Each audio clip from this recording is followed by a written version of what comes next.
मंडी बहाउद्दीन से bureau chief Mohammad Rashid भट्टी की report.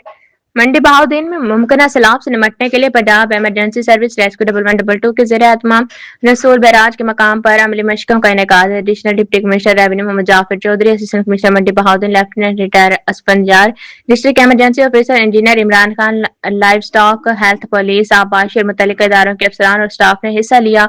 Do emergency Imran Khan ने तफसीली ब्रीफिंग दी। Additional deputy commissioner revenue Mohammad Jafar Chaudhry ने अमली मशकों का मुआयना किया और सैलाब से निपटने के लिए मुतल्लिका इदारों की तरफ से लगाए गए कैंप और दीगर इंतजामात का भी जायजा लिया। इस दौरान फर्जी मशकों में रेस्क्यू 1112 के गोताखोरों और एहलकारों ने डूबते शख्स को निकालने के साथ सैलाबजदगान को बजरिया कश्ती महफूज मकाम पर मुंतकिल करने और जख्मियों को इब्तदाई तिब्बी इमदाद देते हुए फील्ड अस्पताल मुंतकिल कराने की अमली तरबियत का भी मुजाहिरा किया। Additional deputy commissioner revenue Mohammad Jafar Chaudhry का तमाम इदारों खुसूसन रेस्क्यू 1112 की कारकर्दगी को सराहते हुए कहना था कि रेस्क्यू 1112 हमारा फख्र और दूसरों के लिए रोल मॉडल है। मुमकिन सैलाब से निपटने के लिए हम हमा वक्त तैयार हैं। अभी सैलाब का कोई खतरा नहीं है।